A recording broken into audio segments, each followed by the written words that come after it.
Tiniyak ng Malacanang na patuloy ang pagsusuri ng Interagency Anti-Graft Coordinating Council sa iba pang NGOs. Sinabi ng palasyo na asahan na ang pagsasampa ng iba pang kaso sa mga susunod na araw. Si Elena Luna sa detalye. Matapos maghain ng reklamong plunder sa ombudsman laban kay Janet Lim Napoles at mga kasamahan, sinabi ng palasyo na asahang masusundan pa ito. Ayon kay Presidential Spokesperson Edwin Lacerda, patuloy ang ginagawang pagsusuri ng Interagency Anti-Graft Coordinating Council sa iba pang mga NGOs na nag-ooperate ng katulad ng kay Napoles. We'd like everything to be expedited.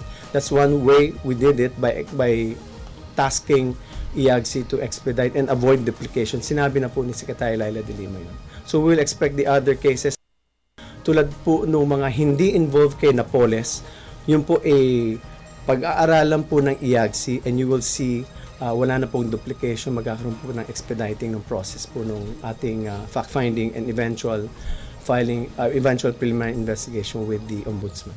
Katulad ng naging pahayag ni Justice Secretary Leila de Lima, ipinaliwanag ni Lacerda na hindi sinadya na mula sa oposisyon ang mga nakasuhang mambabatas. Nagkataon lamang na sila ang natukoy ng mga whistleblowers na may sapat na dokumento.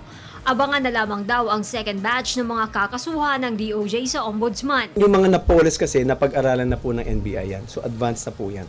Yung mga 2007-2009 Special Audit Report, this involves a number of NGOs, also a number of other personalities that will be studied by the IAGC.